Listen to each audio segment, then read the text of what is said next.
क्या हमारे देश में इथेनॉल पेट्रोल को लेकर बहुत बड़ा स्कैम हो रहा है? एक चाल और तीन स्कैम। पेट्रोल तो 15 रुपए लीटर का नहीं होगा, चाहे आपकी गाड़ी कबाड़ हो जाए, इनको ये मंजूर है। लेकिन इनको ये मंजूर नहीं है कि मंत्रियों का धंधा पिट जाए। आप 120 रुपए जो पेट्रोल ले रहे हैं उसका भाव हम 15 रुपए लीटर करेंगे। देश के लोग इतने निराश हो चुके हैं कि वो साफ कहने लगे हैं कि तुम क्या कितने ही वीडियो क्यों नहीं बना लो, फिर भी सरकार धड़ल्ले से E20 पेट्रोल बेचेगी, चाहे देश का कबाड़ा क्यों नहीं हो जाए। जब जनता और मार्केट ही तैयार नहीं है तो आप पेट्रोल पंप पर E20 पेट्रोल का अलग से पंपिंग क्यों नहीं लगा देते?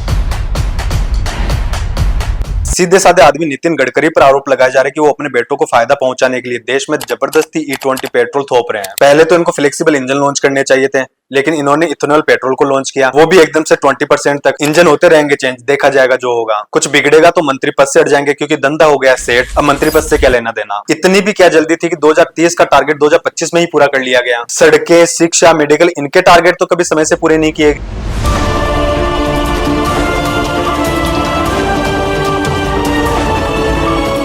अभी नेताओं के बिजनेस को चलाने के लिए जनता अब नई गाड़ी खरीदे। गजब के नेता हो गए हमारे देश के।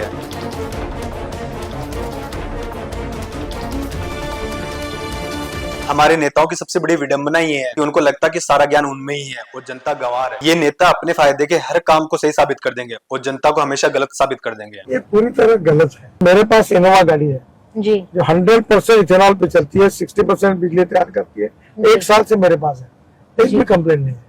देश की जनता तब पागल हुई जब नितिन गडकरी के बेटे की कंपनी एक साल में 17 करोड़ से 511 करोड़ रुपए की हो गई। अभी तो पेट्रोल चपेट में है, सुनने में आ रहा है कि डीजल भी इसकी चपेट में आने वाला है। खुद तो किसके लिए खाऊंगा, लेकिन साथ वाले जमकर खाएंगे, फिर चाहे एक एक गाड़ियों का सत्यानाश क्यों ना हो जाए। पहले ऐसे होता था कि कोई एक बार मंत्री संतरी बन जाए तो जितना हो सके पैसा कमा लो, क्योंकि दोबारा मंत्री बनने का मौका मिले ना मिले और घोटाला करने का मौका मिले ना मिले। लेकिन अब ऐसा नहीं होता, तभी आपको 2G स्कैम या और कोई स्कैम सुनने के बारे में नहीं मिलता, क्योंकि अब हमारे देश में बहुत ही लीगल तरीके से स्कैम होने लगे हैं और इस बार भी जनता को सीधा लपेटा जा रहा है। देखो सीधा मुद्दे पर आते हैं। E20 पेट्रोल के बारे में तो आपने सुन लिया होगा। ई का मतलब इथेनॉल, यानी कि पेट्रोल में इथेनॉल मिलाकर आपकी गाड़ियों में तेल भरा जाएगा, यानी कि अब से आपकी गाड़ियों में प्योर पेट्रोल नहीं भरा जाएगा, उसमें इथेनॉल भी मिला हुआ आएगा। और ये स्कीम पूरी देश में लागू कर दी गई है। पहले E5 था और अभी ये E20 तक चला गया। 5 का मतलब हुआ कि पेट्रोल में 5% इथेनॉल मिला हुआ आएगा और 20% का मतलब हुआ 20% इथेनॉल पेट्रोल में मिला हुआ आएगा। ये इथेनॉल गन्ने, मक्का और गेहूं जैसी फसलों से बना होता है। पेट्रोल में इथेनॉल मिलाने के पीछे भारत सरकार की योजना ये थी कि जो भारत को पेट्रोल इंपोर्ट करना पड़ता है उसकी लागत 2022-23 में $160 बिलियन थी। इसको कम किया जाए ताकि भारत का पैसा बाहर नहीं जाए और यहाँ का पैसा यहीं रहे। साथ ही किसानों को फायदा हो क्योंकि गन्ना और मक्का उनके खेतों से आएगा, और भारत की कंपनियों को भी फायदा हो क्योंकि उनका बिजनेस बढ़ेगा, जिनमें कोई गडकरी साहब के बेटे की कंपनी भी बताया। लगभग एक अनुमानित राशि है कि इथेनॉल को यूज करने से 1 लाख करोड़ रुपए की बचत होगी। साथ ही इससे पेट्रोल भी देश में सस्ता होगा ताकि लोगों के जेब में भी बचत होगी। ये तो है सरकार के हिस्से की कहानी। ये सब सुनने में कितना अच्छा लग रहा है कि सरकार देश की जनता का कितना भला सोच रही है। वो देश का पैसा देश में ही रखना चाह रही है, किसानों की आमदनी बढ़ाना चाह रही है। सब कुछ कितना बढ़िया लग रहा है, लेकिन बात इतनी सिंपल नहीं है। इसी भले ने जनता को कहीं का नहीं छोड़ा, उसे हर तरफ से एक साथ लूटा जा रहा है। बोला था ना कि एक चाल और तीन स्कैम। पैसा भी जनता की जेब से निकाला जा रहा है और ना ही उसकी गाड़ी रखने लायक छोड़ी जा रही है और ना ही बेचने लायक, और पर्यावरण तो भगवान भरोसे। अब बात करते हैं तीन तरफा स्कैम की। पहला स्कैम जिसमें एक के साथ एक फ्री है। सरकार ने दावा किया था, खासकर नितिन गडकरी ने, कि जब इथेनॉल मिला हुआ पेट्रोल आएगा तो उसके भाव बहुत कम हो जाएंगे। इथेनॉल 5 से 20% हो गया, लेकिन पेट्रोल का भाव 1 रुपया भी सस्ता नहीं हुआ। पहला स्कैम तो यही कि पेट्रोल सस्ता कहाँ हुआ, जबकि अब सरकार कह रही है कि 2022 की रिपोर्ट की तुलना में अब इथेनॉल बनाने की कॉस्ट उतनी ही पड़ रही है जितनी इंपोर्ट क्रूड ऑयल की पड़ती है। इसीलिए अब इथेनॉल पेट्रोल के भाव कम नहीं हो सकते हैं। अब इस बात से ऐसे लगता है कि क्या जनता को बेवकूफी समझा है। ये तो वो एक साजिश हो गई कि पहले सस्ते का ढिंडोरा पीट दो और फिर लॉन्च हो जाए तो जनता को बेवकूफ समझ लो, क्योंकि इनके पास कोई ऑप्शन तो रहेगा नहीं E20 के अलावा, और ऑप्शन रहेगा भी तो सरकार देगी नहीं। यहाँ तो आप E20 की क्या बात कर रहे हो, ये तो E30 तक ले जाने में, और ये ऐसा क्यों करने में, ये आपको आगे समझ में आएगा। और इसमें सबसे बड़ा मजाक ये देखो कि परिवारवाद का विरोध करने वाले ही आज अपने परिवारों का घर भर रहे, जनता को लूट। पहला तो ये कि पेट्रोल सस्ता हो जाएगा, ये बात ही खुला स्कैम है। पैसों का नहीं तो भावनाओं का स्कैम तो है ही। सूरज फ्री में चमक रहा है और तू बिजली के बिल में जल रहा है। सोलर लगवा ली भैया, फ्री में बिजली और सालों की छुट्टी।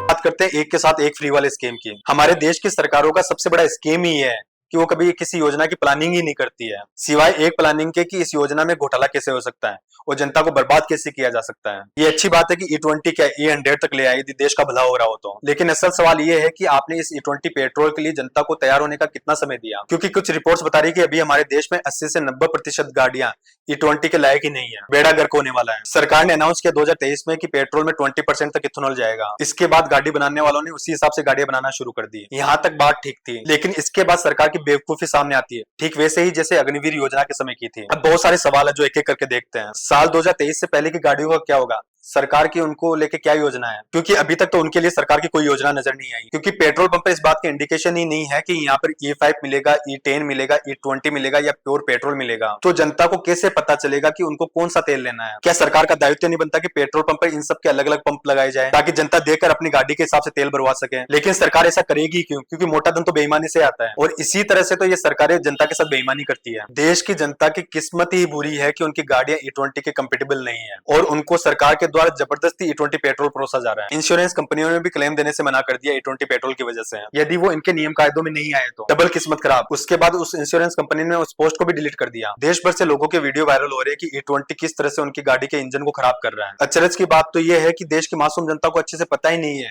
कि E20 पेट्रोल उनकी गाड़ी को कबाड़ बना रहा है, उनकी गाड़ियों का माइलेज गिर रहा है, उनकी गाड़ियों में कौन सा तेल सुटेबल है। इसीलिए कहा जाता है कि भोली भाली जनता को हमेशा से ही लूटा जाता है। अब यहाँ पर सरकार की चालाकी तो देखिए, सरकार मानने को तैयार ही नहीं है कि E20 पेट्रोल से गाड़ियों के इंजन खराब हो रहे हैं और उनका माइलेज गिर रहा है। वहीं सरकार ने यहाँ तक कहा है कि इथेनॉल की कॉस्ट पेट्रोल से ज्यादा है, इसी वजह से पेट्रोल के भाव नहीं गिर रहे हैं। जबकि नीति आयोग ने भी कहा था कि इथेनॉल पेट्रोल के भाव कम होने चाहिए, लेकिन सरकार ने यह कहकर इस बात को खारिज कर दिया कि ये पुरानी रिपोर्ट के मुताबिक है और अभी इथेनॉल की कॉस्ट बहुत ज्यादा आ रही है। इतना ही नहीं, सरकार की बेशर्मी देखिए कि जब किसी ने सुप्रीम कोर्ट में E20 के खिलाफ याचिका दर्ज की तो उस पर केंद्र सरकार के अटॉर्नी जनरल कहते हैं कि E20 से गन्ना किसानों का फायदा होता है। अब यहीं पर पहला सवाल उठता है कि कौन से किसान, जो खेतों में काम करते हैं वो या किस कंपनियों में काम करते हैं वो, और जिनकी कंपनियां एक साल में 500 करोड़ रुपए की हो जा रही है। अटॉर्नी जनरल एक बात और कहते हैं कि E20 के विरोध के पीछे एक लॉबी काम कर रही है। अब इनसे पूछो कि कौन सी लॉबी सर? क्या देश की सारी जनता ही इनके लिए लॉबी है? क्या अपने हक की बात रखना एक लॉबी है? या आप लोग ही इतने समझदार हो कि जनता को पता ही नहीं चलेगा कि E20 के पीछे एक घोटाला हो रहा है? क्या देश की 80-90% जनता सरकार और नेताओं के फायदे के लिए अपनी गाड़ियां बेच दें और E20 गाड़ियां ले लें, और जब E20 गाड़ियां खरीद लें